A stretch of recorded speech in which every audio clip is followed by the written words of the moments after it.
Bisa diceritakan juga Kak, seperti Ya, apa inovasi satu dusun satu bidan ini? Seperti apa iya. modelnya, bagaimana model? Satu dusun satu bidan ini adalah bentuk pemberdayaan masyarakat. Jadi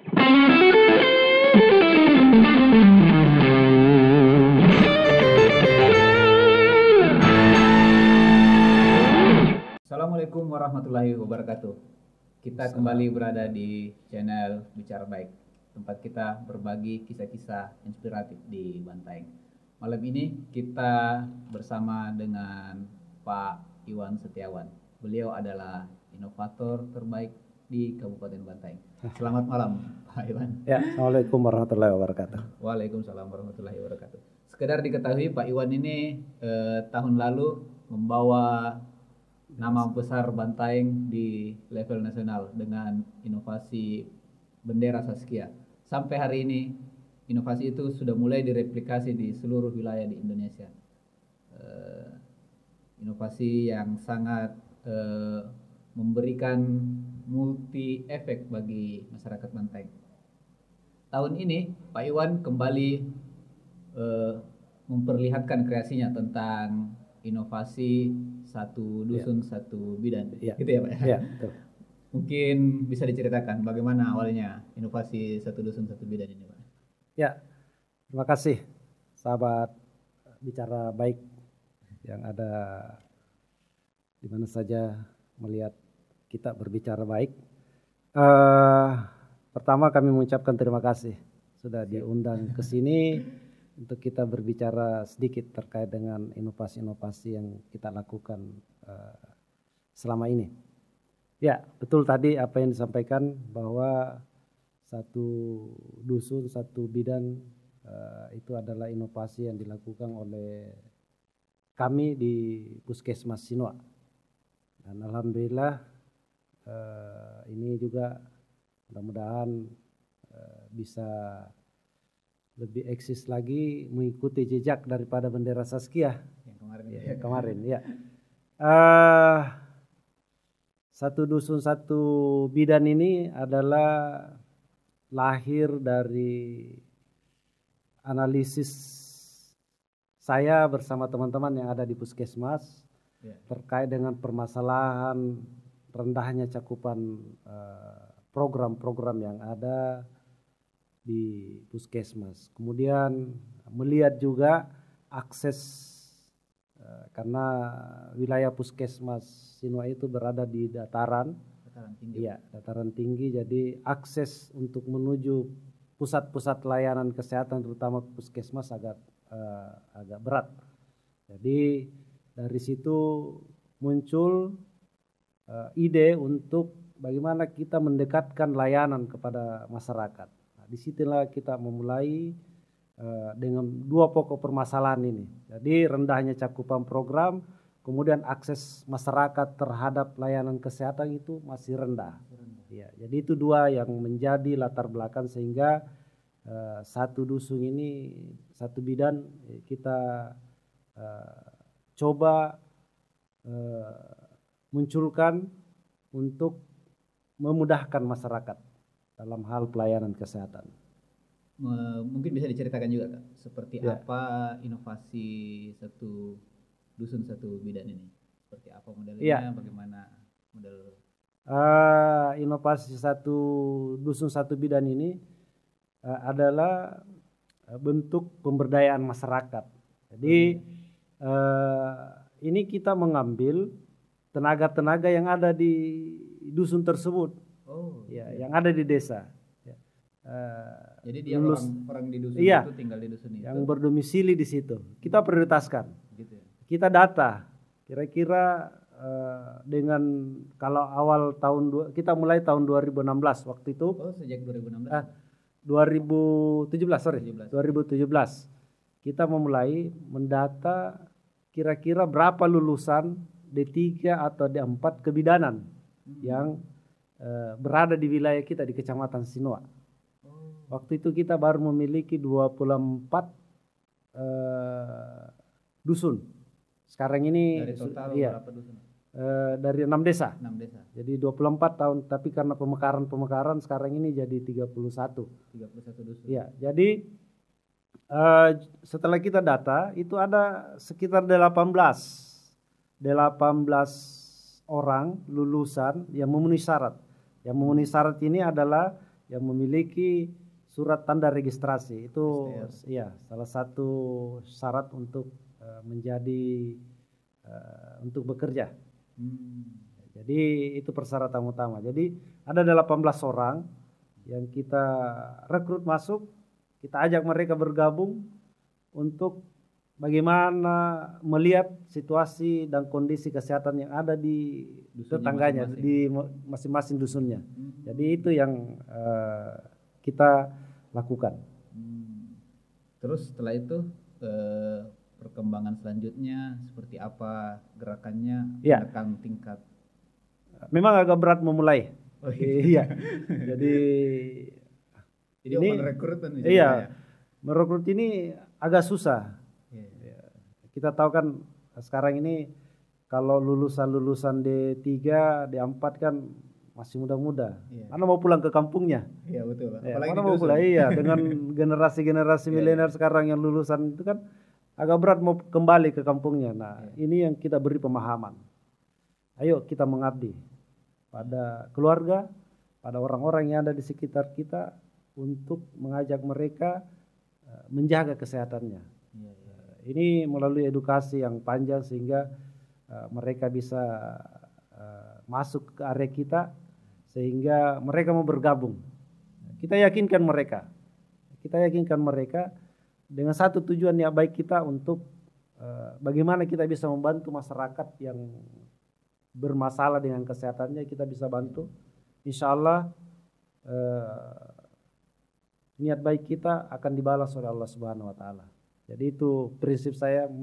Kami ajak mereka untuk bergabung ke kami untuk membawa misi bagaimana kita mengajak orang-orang yang ada di sekitar kita, bagaimana mereka bisa sehat, dan suatu kebahagiaan kalau orang-orang yang kita bantu sehat kembali, itu perasaan yang luar biasa.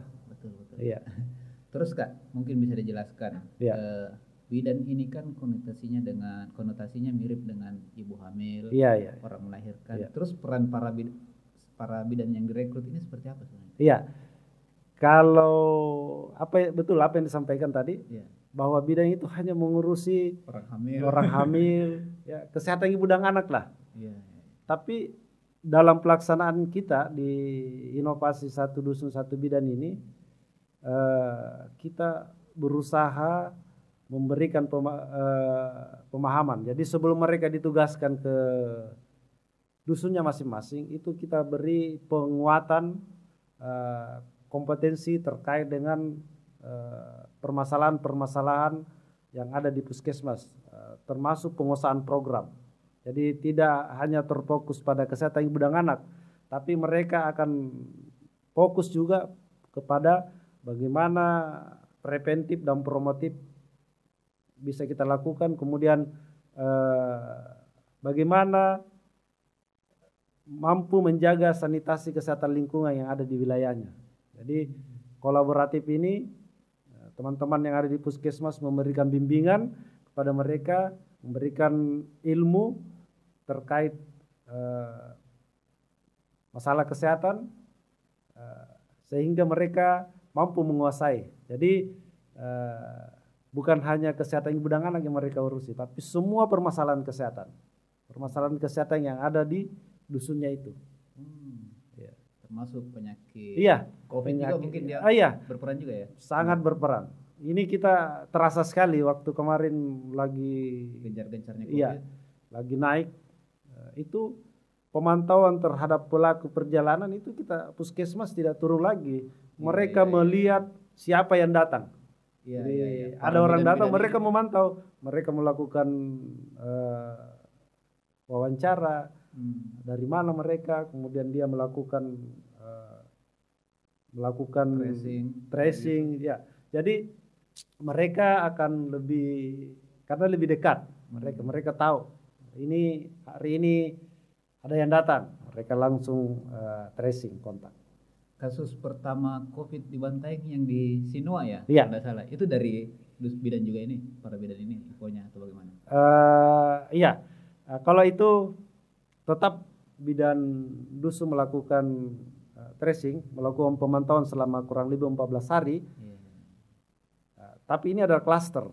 Hmm. Jadi dari pesantren yang ada di Jawa, Jawa Timur itu ada klaster. Jadi teman-temannya semua sudah banyak yang positif. Dia masih Ternyata di Bantaeng ada, data kita ada. Iya, iya. Nah, maka dilakukanlah pemeriksaan PCR, swab PCR, dan hasilnya positif waktu itu. Itu masih heboh-hebohnya.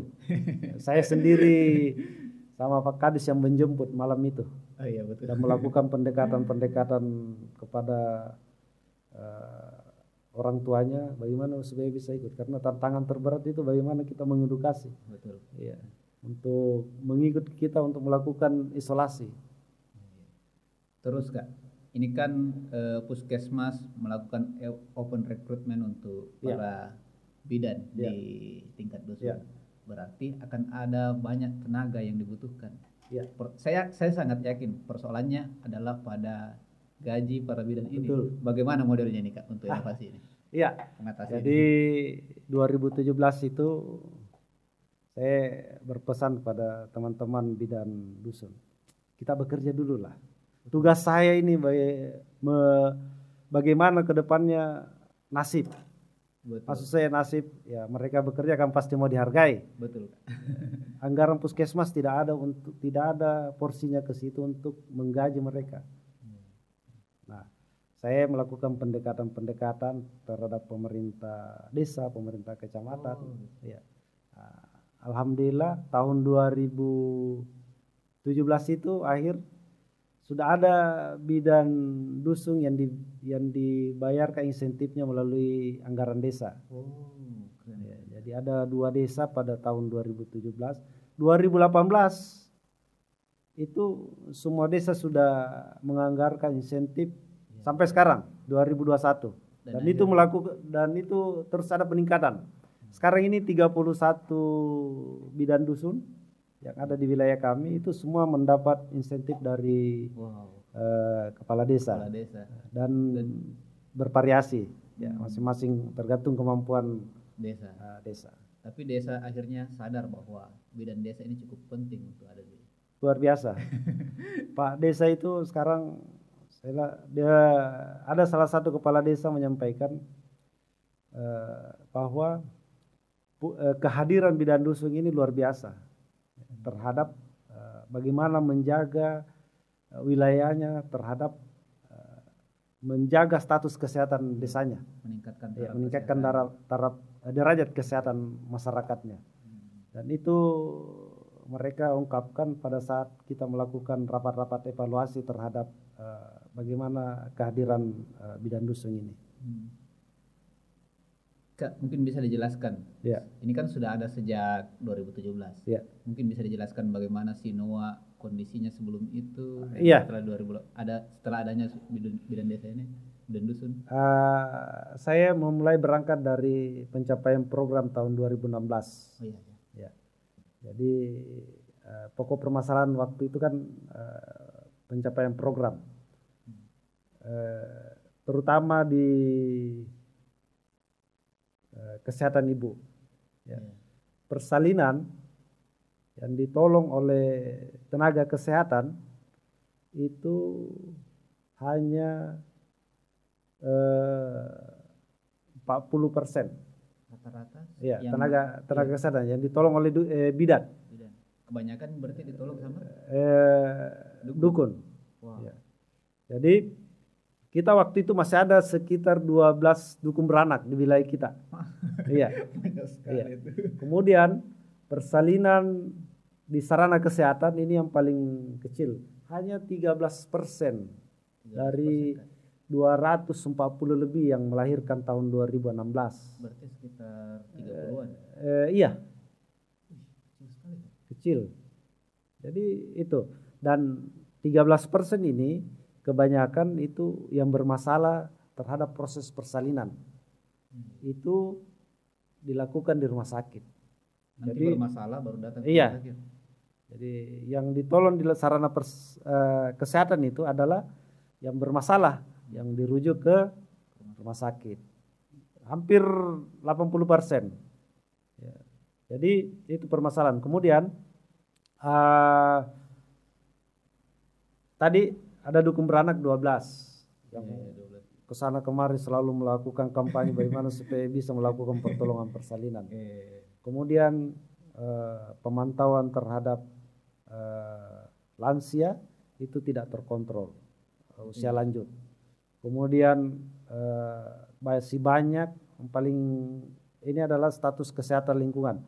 Tahun 2016 itu 6 desa itu tidak ada yang desa yang bebas buang air besar, ODF. Oh gitu ya kan? Iya. Artinya masih banyak orang yang membuang air besar di sembarang tempat 2016. Nah, 2017 akhir itu mulai signifikan, mulai naik. Sampai sekarang persalinan di sarana kesehatan itu sudah 100%, tidak ada lagi yang bersalin di rumah. Kemudian otomatis ditolong oleh bidannya. Kemudian yang 12 ini dukun beranak hilang sekarang. Beralih profesi. Iya, tidak mau lagi menjadi membantu pertolongan persalinan, malu-malu sendiri. Oh gitu ya. Nah, itu yang membuat kita bahwa alhamdulillah progres pencapaian terhadap kehadiran satu dusun satu bidan mampu mengubah perilaku masyarakat yang dulunya kepercayaannya terhadap dukun beranak lebih besar daripada tenaga kesehatan. Nah, itu kita mampu mengubah. Kemudian tadi saya sampaikan bahwa desa yang buang air besar sembarang tempat itu semuanya masih tinggi. Mulai 2018, 19, 20 itu 6 desa kita sudah berstatus desa ODF. Tidak ada lagi orang yang buang air besar sembarang tempat. Semua desa itu semua desa 6. Clear. Ya, kita bayangkan kalau kampung begitu tidak ada lagi yang orang buang air besar sembarang tempat. Ini adalah suatu perubahan perilaku masyarakat dengan berkat edukasi-edukasi yang terus dilakukan oleh teman-teman bidan dusun. Itu mampu mengubah mindset masyarakat dari yang kemarin buang air besar di sembarang tempat, itu kita berhasil membuang air besar di tempat yang sudah ditentukan di toiletnya masing-masing. Ini yang dimaksud dengan mendorong kemandirian masyarakat. Jadi inilah salah satu mendorong kemandirian masyarakat terhadap kesehatannya.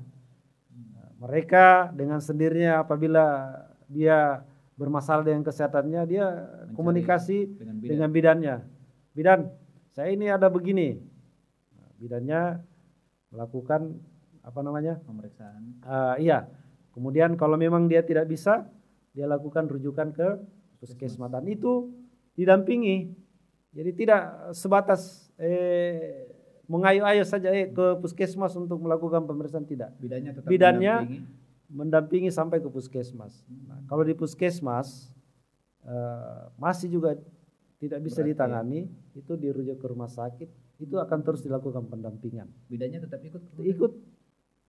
Nah, inilah sifat bagaimana kita masyarakat, kita selalu hadir di situ. Pada saat mereka dibutuhkan, pada saat masyarakat membutuhkan, bidan dusunnya selalu hadir di tempat itu.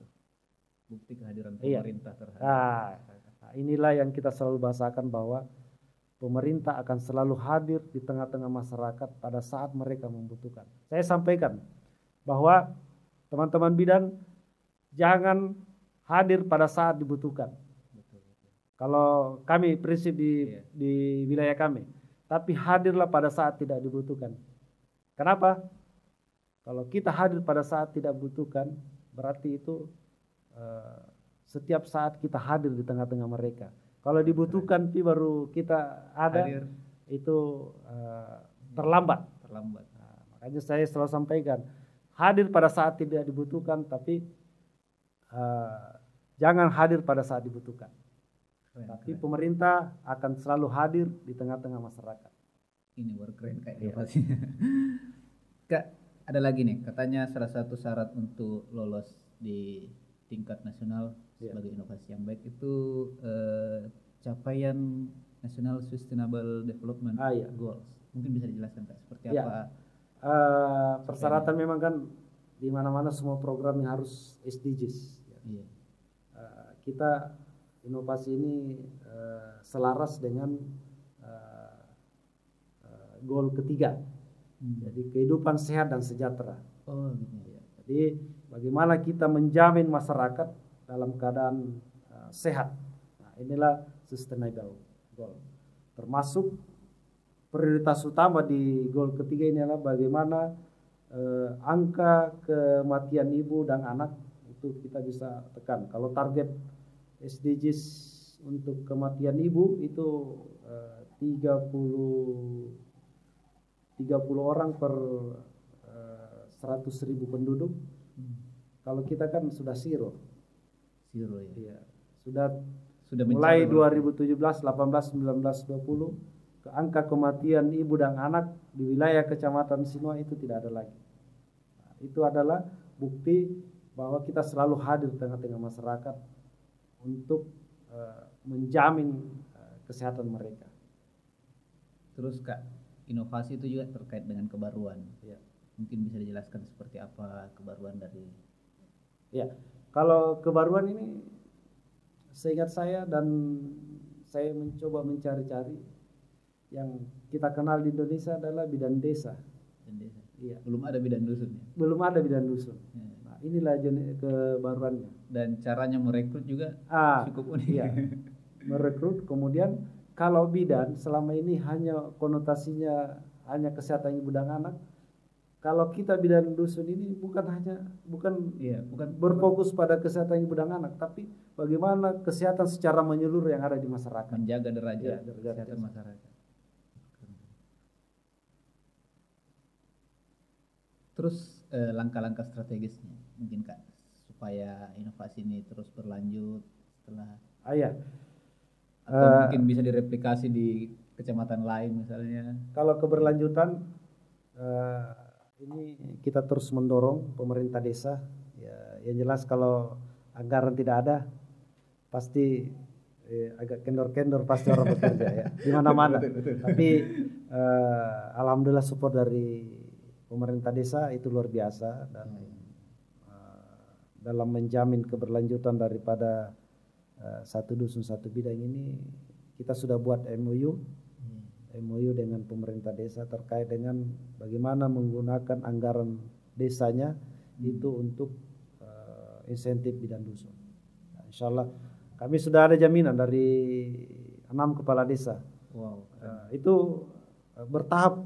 Waktu itu saya masih di Sinoa, kepala puskesmas. Saya sampaikan bertahap Pak Kapus. Kita naikkan sedikit demi sedikit.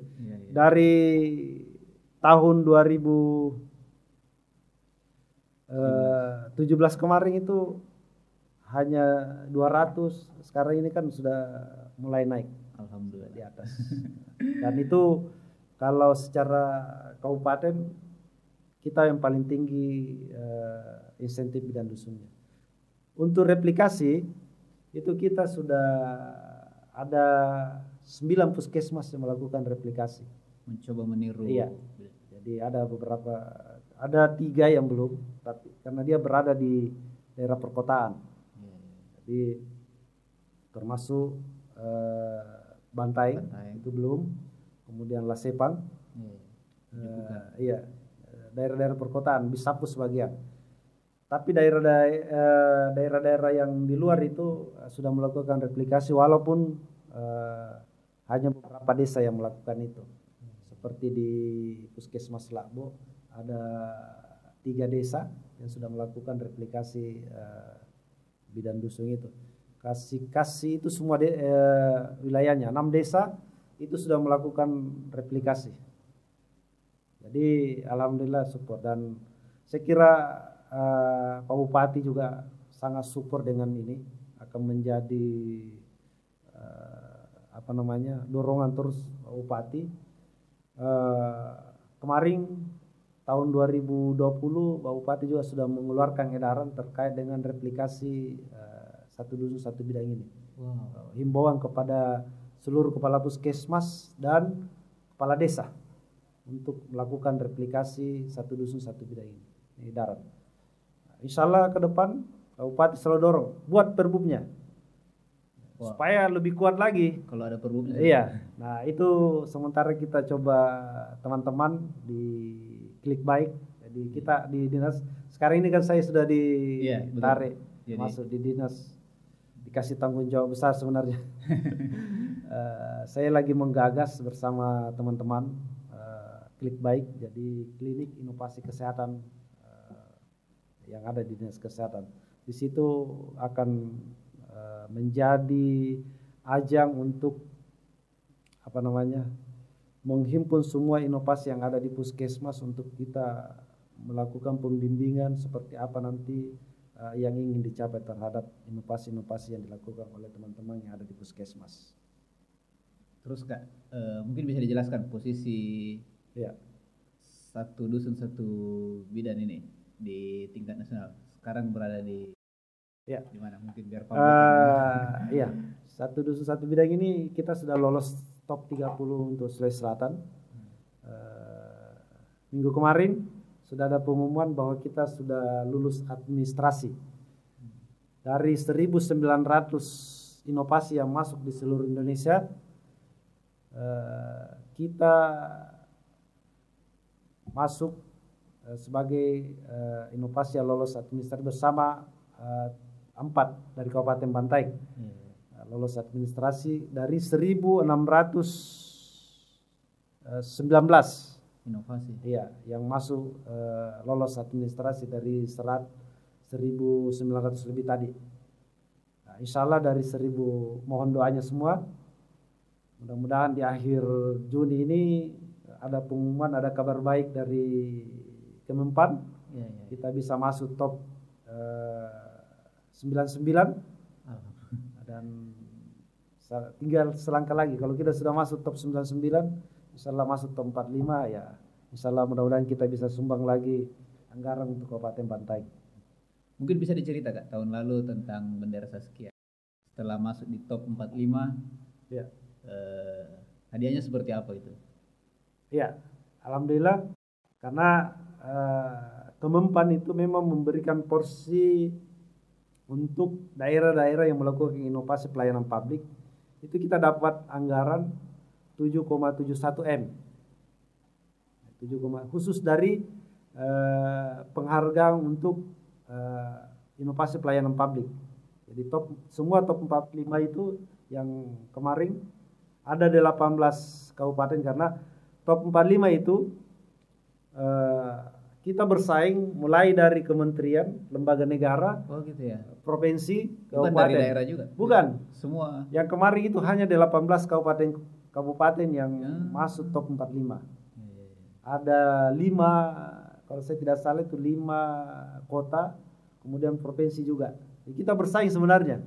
Jadi bukan hanya kabupaten kota yang 500 lebih itu, bukan. Tapi kita bersaing dengan kementerian yang sudah digitalisasi semua. Dia punya aplikasi tuh. Inovasi-inovasi yang dilakukan. Itu totalnya waktu itu berapa inovasi yang mendaftar? Tahun 2020 itu 3.150. Dan kita berada di top 45. Wow. Tidak ada juaranya sebenarnya. Jadi, kalau kita sudah masuk top 45 itu sudah juara. Sudah juara. Jadi 45 dari 3.000 inovasi seluruh Indonesia yang diseleksi. Nah, itulah top 45. Keren. Ya. Mungkin ini pertanyaan terakhir Kak. Kemarin kalau hadiah dari Bendera Saskia itu digunakan untuk membangun galeri inovasi dengan pembangunan Klik Baik. Kalau seumpamanya satu dusun satu bidang juga masuk di top 45, seperti apa rencana kedepannya tentang apakah akan mereplikasi ini di seluruh kabupaten atau seperti apa? Ya, saya kira kita akan melihat juknis terbaru lagi terhadap penggunaan anggaran DID tahun 2022. Jadi setiap tahun itu juknis terkait dari Kementerian Keuangan itu keluar. terkait dengan penggunaan anggaran untuk DID inovasi pelayanan publik. Kita akan melihat seperti apa. Jadi yang jelas kalau diberi kesempatan, saya ingin mengembangkan inovasi ini menyeluruh sampai ke Kabupaten Bantaeng. Saya kira layanan-layanan permasalahan-permasalahan kesehatan yang ada di masyarakat paling bawah akan cepat terdeteksi dengan hadirnya bidan dusun ini. Jadi ini yang saya akan lakukan, dan penggunaan anggaran itu kita tahun lalu yang bendera Saskia, insya Allah teman-teman bidan itu akan mendapat kendaraan operasional. Wow, keren. Dari bendera Saskia. Dari bendera Saskia. Iya. Dan tahun ini ya kalau kita manfaatkan untuk pengembangan mungkin ke IT-nya, bagaimana kita sistem pelaporan teman-teman bidan dusun itu dari IT supaya lebih memudahkan dalam pelaporan. betul. Itu bisa kita arahkan ke situ, karena ke depan kan perkembangan teknologi pasti akan mengarah ke situ. Tidak manual lagi. Teman-teman di bidan dusun tidak perlu mencatat, tinggal ambil HP-nya, masukkan, kita sudah bisa baca di kabupaten. Oh, ini ada kasus gizi buruk seumpama di dusun ini. Kita kabupaten bisa bertindak cepat, melakukan intervensi, kemudian mengajak mereka ke pusat penanggulangan gizi. Jadi nanti terintegrasi. Nah, ini yang saya harapkan akan menjadi role model pengembangan pelayanan kesehatan yang ada di seluruh Indonesia. Kalau ini bisa terlaksana, insya Allah Bantaeng akan lebih baik lagi. Bantaeng ini yang pertama melakukan. Insya Allah. Keren. Oke, terima kasih. Ya, terima kasih banyak. Itulah tadi hasil bincang kita dengan Pak Iwan Setiawan. Ya. Beliau adalah salah satu inovator terbaik kita di Bantaeng. Besok mungkin atau lusa kita akan terus membahas hal-hal baik di Kabupaten Bantaeng dengan berbagai narasumber lainnya. Terima kasih. Assalamualaikum warahmatullahi wabarakatuh. Waalaikumsalam. Terima kasih, Kak. Salam kebajikan.